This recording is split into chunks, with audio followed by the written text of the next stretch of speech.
Aujourd'hui, en Algérie, nous commençons à parler d'accélérateur. Vous avez l'accélérateur de l'État, Algérien Venture. Vous avez au niveau des universités algériennes, la création de filiales qui sont des accélérateurs. Et bien évidemment, vous verrez et nous voyons déjà apparaître des accélérateurs privés d'entreprises ou d'incubateurs qui se transforment en accélérateurs. Mais la question se pose, quelle est la différence entre un accélérateur et un incubateur? Pour faire simple et très rapide, pour moi, un incubateur doit accompagner des entrepreneurs à développer le proof of concept de leur business, le proof of concept de leur idée, le proof of concept de leur technologie ou de leur produit ou service. Qu'est-ce que ça veut dire pour moi le proof of concept ou le POC? C'est qu'ils développent et mettent sur le marché et prouvent à 100% leur business model, non pas leur MVP, leur minimum viable product. L'idée, c'est de prouver que notre idée, notre produit, notre service, notre technologie répond réellement à un besoin, que nous arrivons à la commercialiser, que nous arrivons à capter de l'argent et que nous arrivons à signer des contrats. L'accélérateur vient après. Une fois que le travail de l'incubateur sur cet accompagnement, qui peut aussi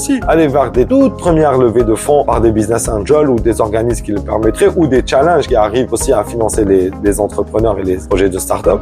L'accélérateur viendra à ce moment-là à accélérer tout ça. C'est-à-dire quoi? À faire avant tout un travail de business développement, à trouver des clients, à augmenter le chiffre d'affaires de la start-up, à faire du growth, mais aussi à capter du financement qui permettra le scale-up de ces startups. Bon courage et bonne chance.